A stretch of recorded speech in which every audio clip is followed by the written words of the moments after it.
Sebetulnya di sekolah itu kan ada namanya KKM, Ibu. Iya. Kriteria ketuntasan minimal pada akhirnya. Tapi sebelum mendapatkan nilai minimal, ya dia harus berusaha dulu. Dengan mungkin mengalami, mengulang dan sebagainya itu. Kuatlah bahwa nanti itu di dunia kerja juga gitu. Belum tentu sekali membuat terus kamu diterima. Oh iya, ada yang namanya deadline, ya kan? Iya, betul. Ada yang namanya purpose design, yang dipilih satu masih ada revisi, bolak balik revisinya dari pihak klien, gitu ya Pak ya? Betul sekali. Saya agak curhat nih Pak.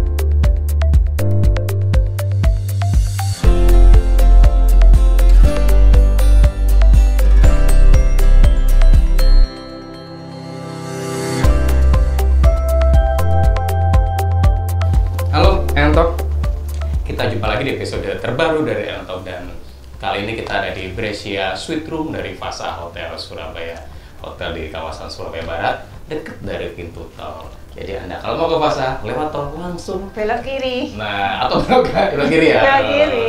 Belok kiri kira-kira 100 meteran dari Bundaran Santrit itu ada Hotel Fasa.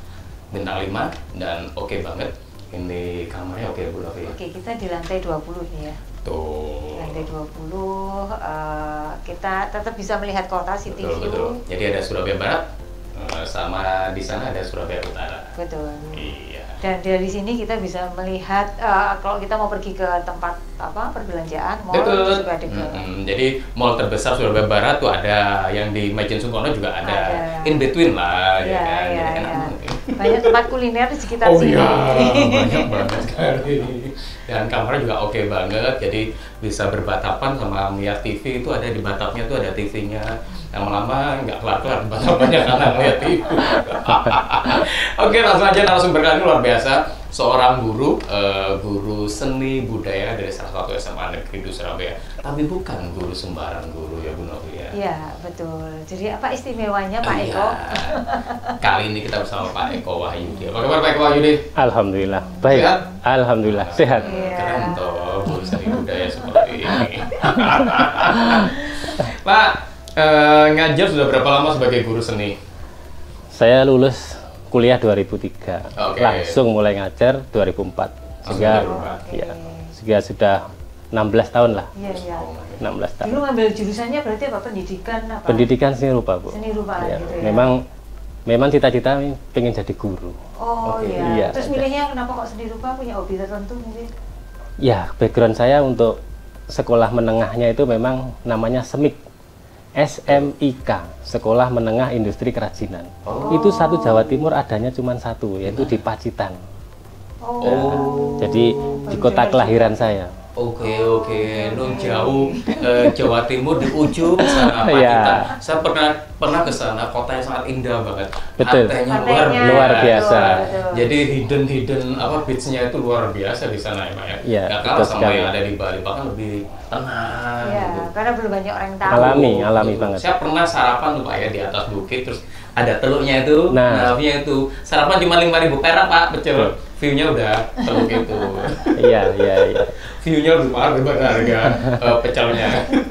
Ya Betul, masih 5.000 kan pecel di sana. Iya, murah makanan di sana. Nah itu dia Pacitan. Iya. Jadi tadi itu karena sekolahnya dulu sekolah menengah Industri Kerajinan. Iya. Dan karena itu ngambil pendidikannya untuk seni rupa. Betul. Oke, begitu. Nah, terus akhirnya ketika lulus langsung juga jadi guru seni rupa ya? Betul. Gitu. Nah, yang saya dengar nih dari siswanya, ini Bapak itu Bukan sekedar guru bukan mengajari sekedar, untuk menggambar. Betul. Jadi agak perfect lah, terus salah milimeter dikit aja tuh kelihatan. Gitu. Itu Dan bukan sekedar ngajarin menggambar seperti gunung ada dua, terus ada jalannya, kemudian ada tiang listrik, Matahari kiri di sawah, matahari di tengah-tengahnya. tengah. nggak seperti itu. Tapi dituntut untuk berimajinasi, berkreasi seperti dan menggunakan logikanya, kan, spasial ruangnya. Itu dia, padahal seni menggunakan logika. Oke Pak, gimana sih Pak ngajar seni rupa di SMA-nya itu? Jadi kebanyakan di sekolah-sekolah itu kan kalau mata pelajaran seni itu kadang kan anak-anak menganggapnya ya cuman untuk hiburan atau apa.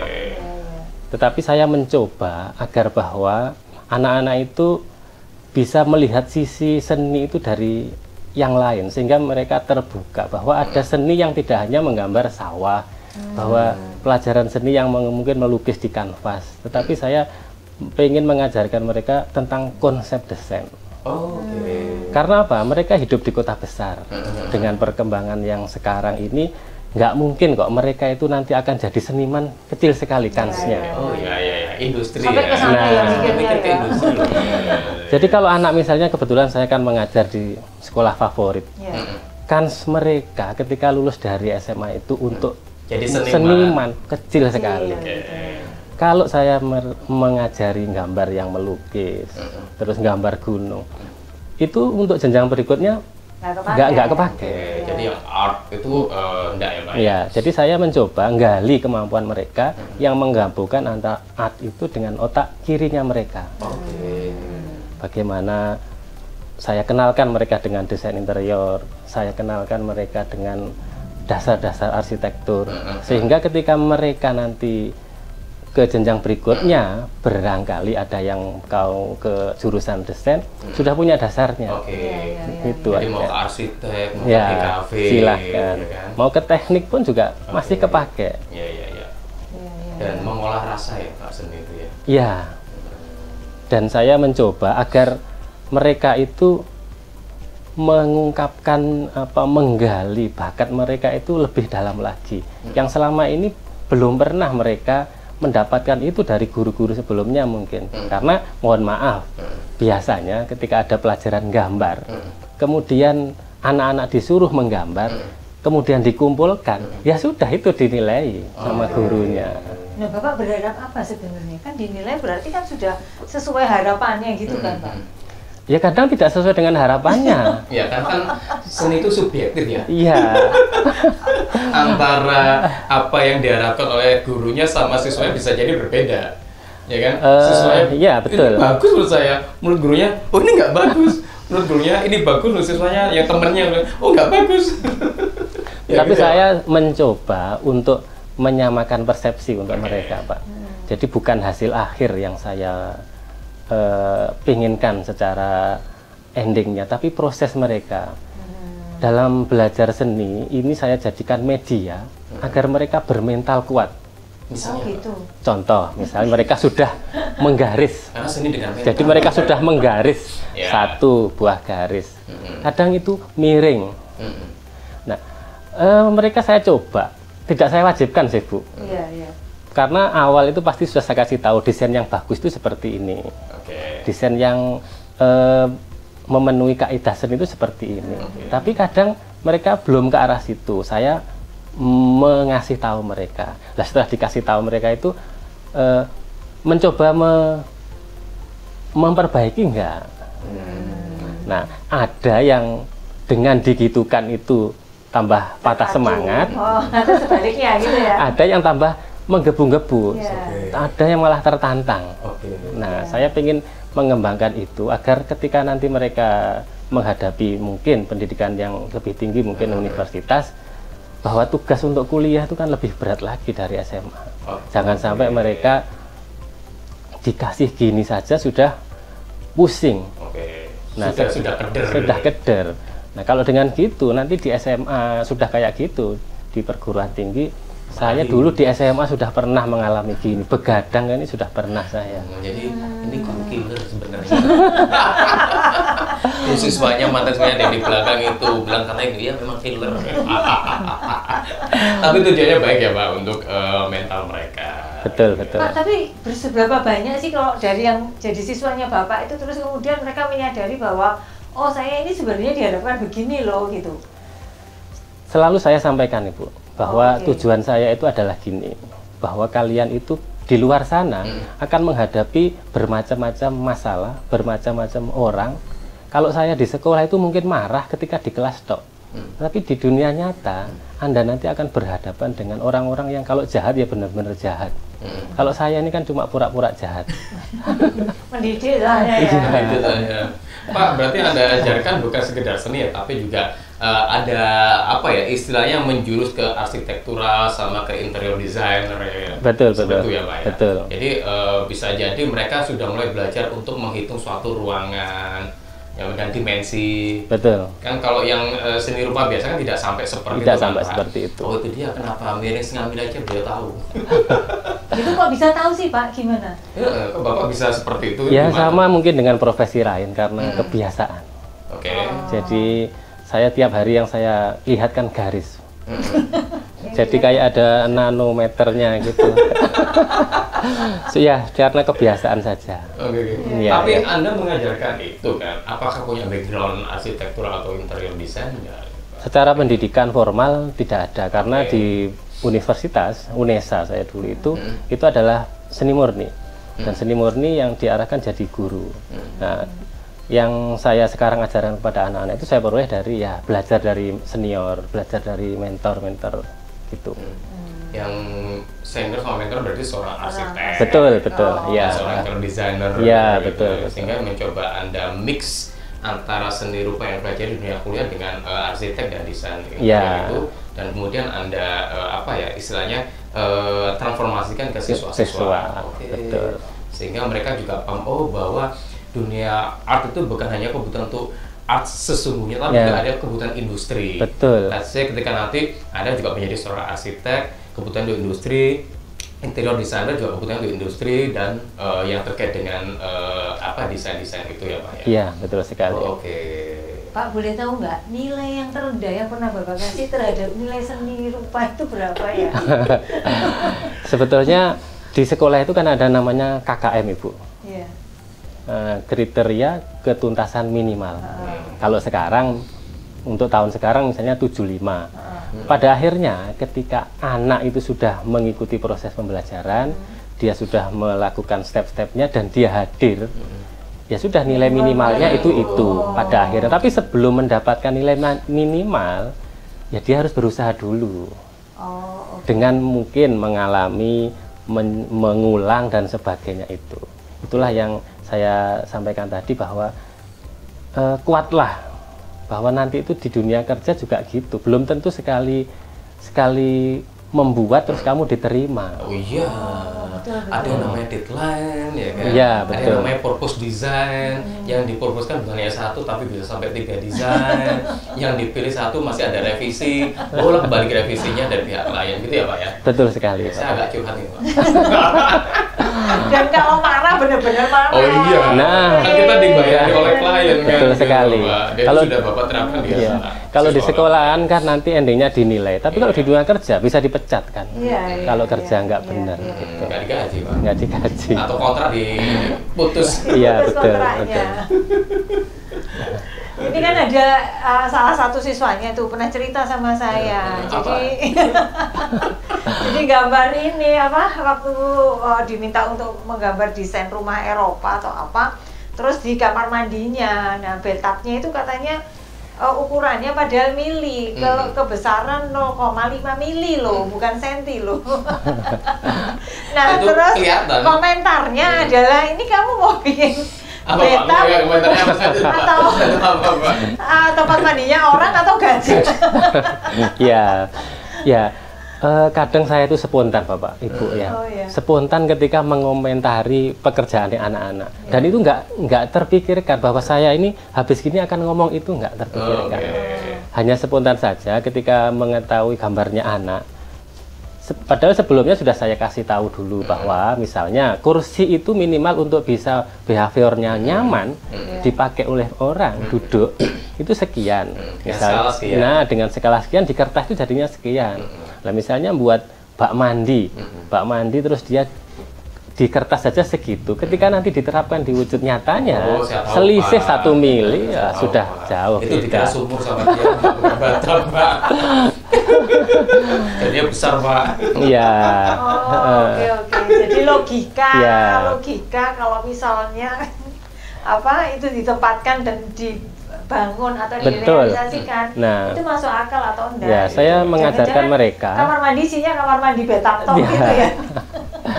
agar mereka Berubah. belajar spasial, Ibu. Iya, iya. Bahwa dalam menata sebuah benda pakai itu kan akan dipakai oleh manusia. Iya. Segala sesuatunya harus difungsikan dulu. Misalnya kursi, yang diukur apa? Lututnya orang itu seberapa tingginya agar bisa duduk dengan nyaman.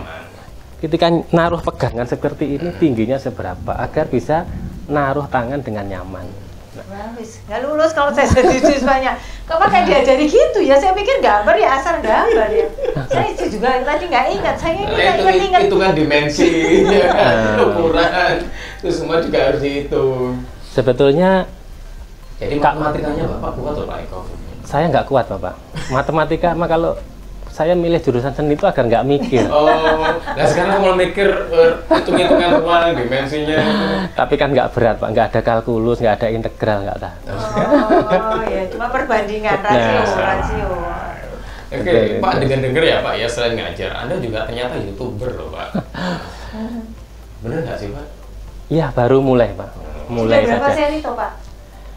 Kalau videonya, kalau saya lihat, saya sudah ada 570 video. Oh, banyak loh.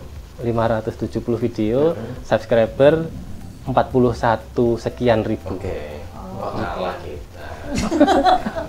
Itu followernya Bapak suruh subscribe ke tempat kita semua, Pak. Transfer ke tempat Transfer. Transfer ke subscriber. Oke, kenapa Pak menjadi seorang YouTube dan apa sih Pak kontennya Pak?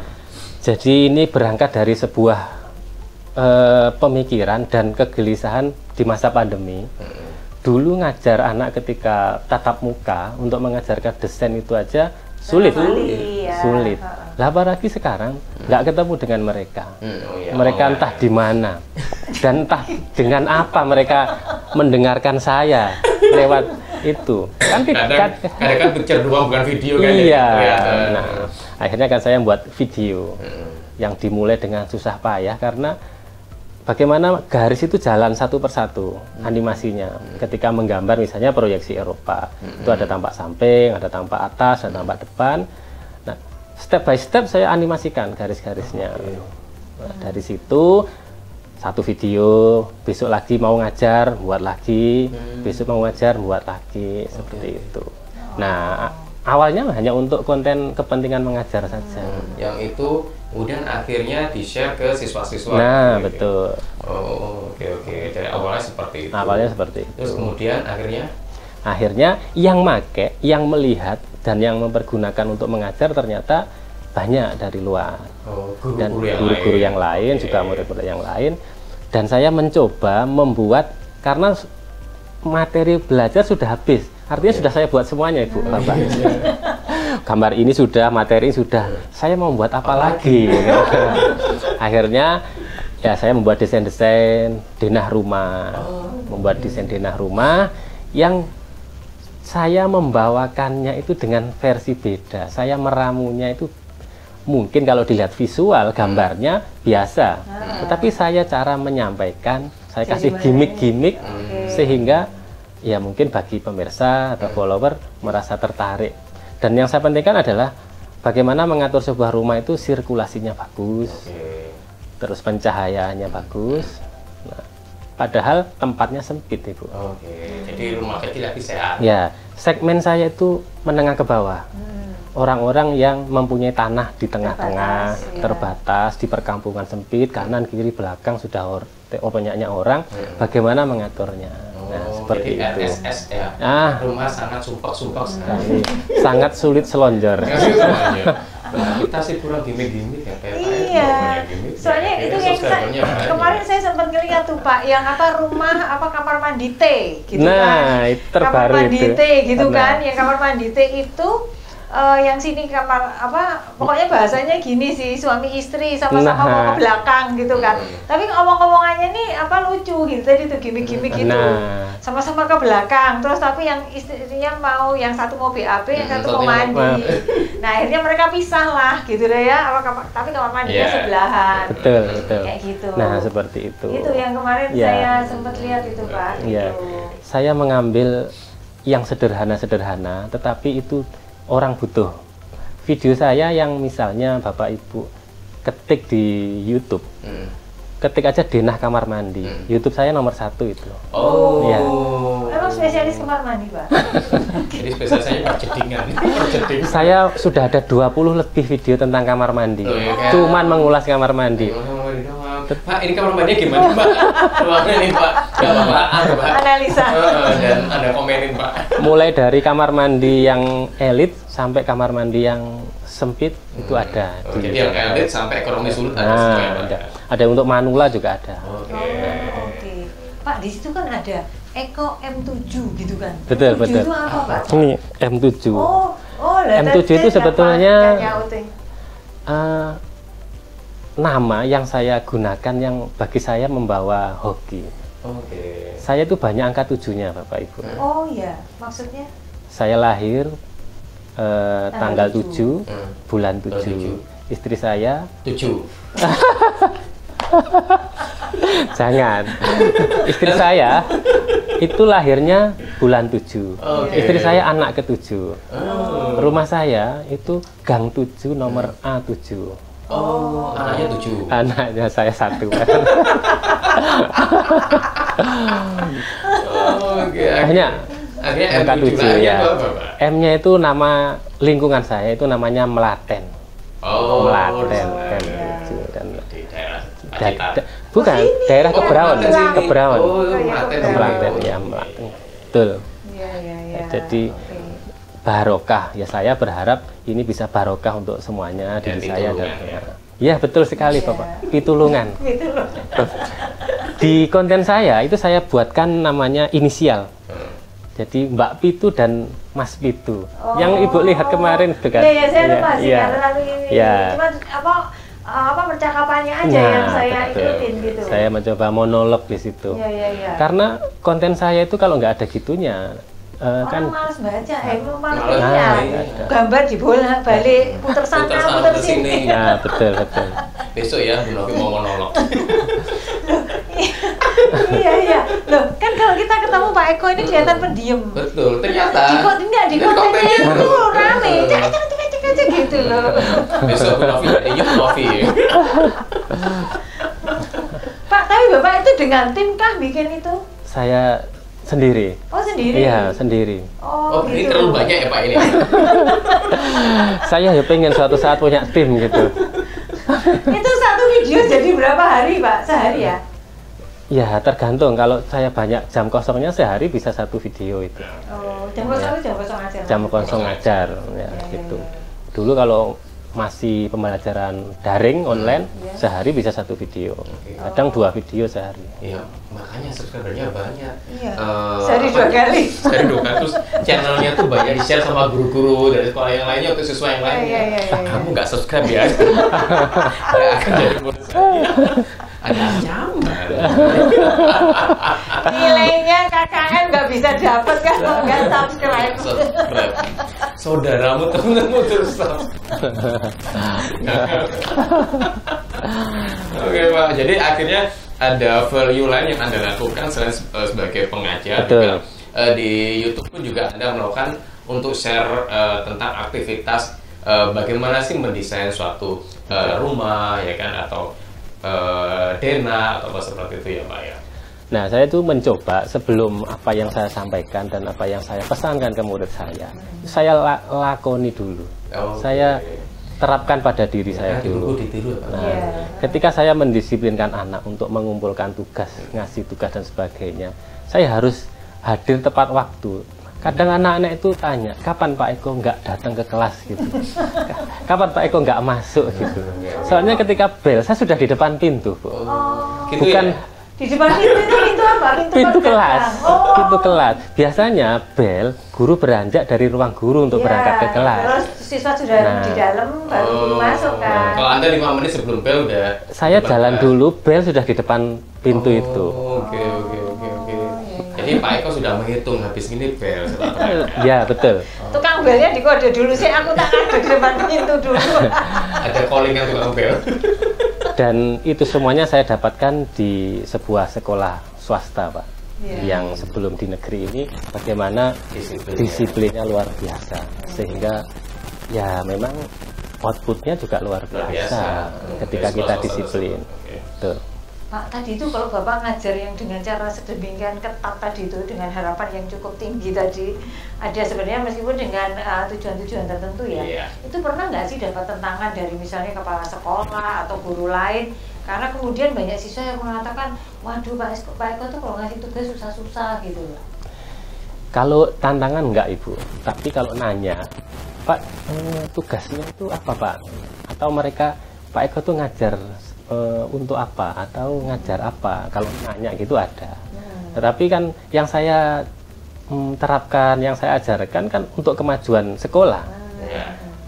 Kalau di Surabaya tentang desain SMA 1 itu terkenal sudah bahwa murid-muridnya diajari tentang desain dan sekarang sudah pakai komputer, pakai SketchUp itu. Oh, makanya ada tetangga saya sekarang kuliah arsitek di ITS dulu SMA 1. Muridnya beliau. Pasti entah sih.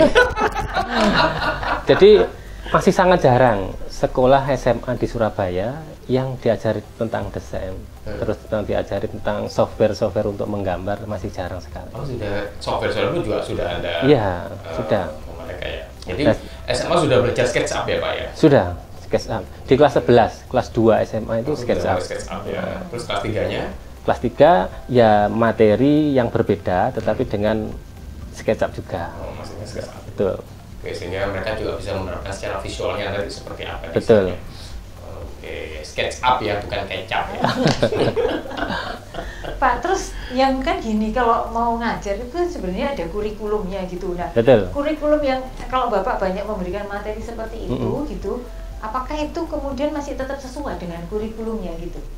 Itulah kurikulum di Indonesia itu yang bikin kurikulum seni sampai kebingungan. Saking banyaknya seni. Seni rupa itu ada banyak. Seni rupa itu ada seni grafis, seni patung, seni lukis, seni logam, kriya, macam-macam. Sehingga yang buat kurikulum yang di atas sana bingung. Ada seni rupa 2 dimensi, 3 dimensi, seni rupa terapan, seni rupa murni, macam-macam. Akhirnya kurikulum untuk seni di jenjang SMA itu hanya sederhana sekali. Siswa bisa membuat karya 2 dimensi. Ya. Siswa bisa mengapresiasi karya 2 dimensi. Sudah seperti itu. Nah, kita sebagai pendidik diberikan kebebasan. Guru-guru di sekolah diberikan kebebasan mau mengajar yang apa sesuai yang dia bisa. Mau ngajar 2 dimensi kan banyak sekali. Ada gambar ilustrasi, gambar bentuk, gambar teknik, perspektif, proyeksi, macam-macam. Oh iya, saya dulu diajari cuma gitu toh, perspektif. Tapi nggak lulus. Bisa semenang pokoknya. Ingat dulu Bu, gurunya siapa Bu? Guru seninya? Enggak ingat juga. Makanya mungkin itu membuat berkesan itu karena pasti kalau kita berkesan itu antara inget banget sama nama gurunya sama nggak inget banget sama gurunya. Ya.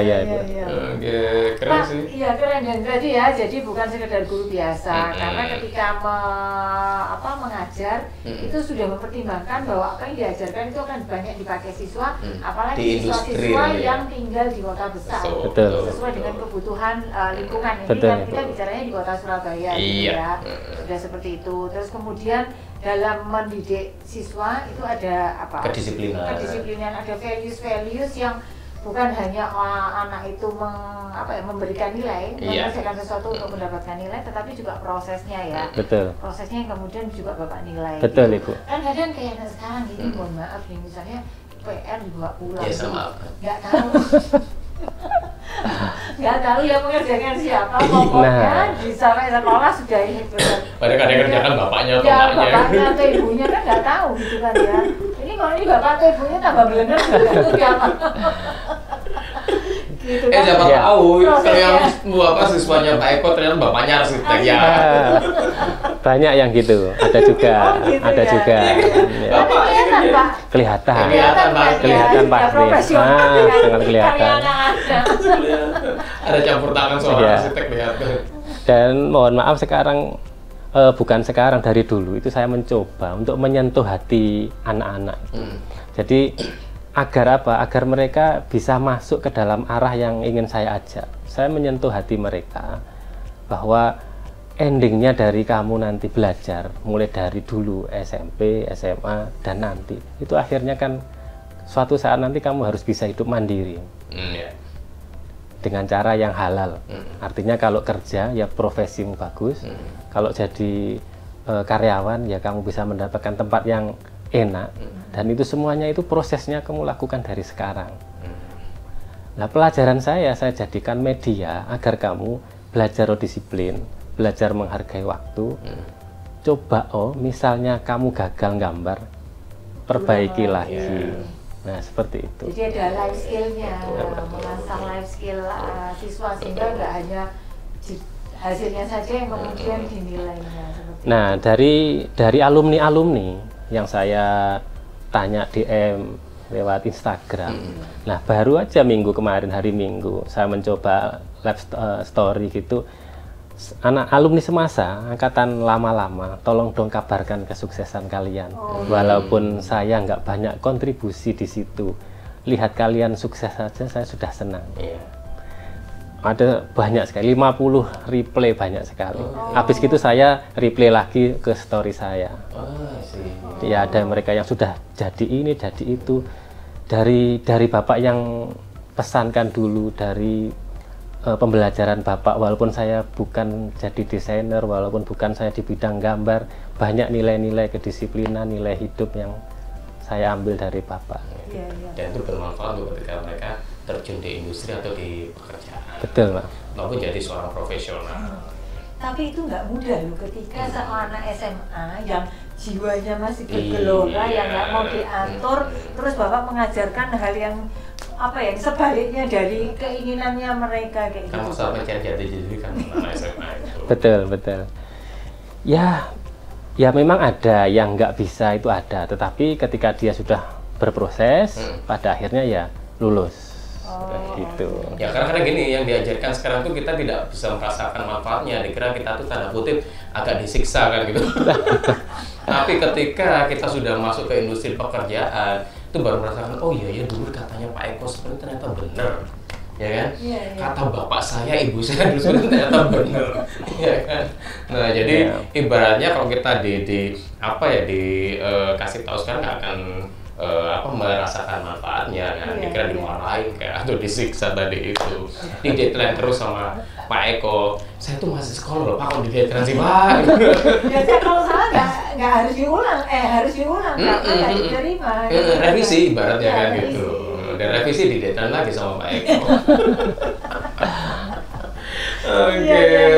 Baik, jadi ini siswanya Pak Eko yang dulu maupun yang sekarang harus nonton ya semuanya ya. Lalu subscribe ya, jangan lupa. Suruh nonton Pak, suruh nonton. Insya Allah pasti.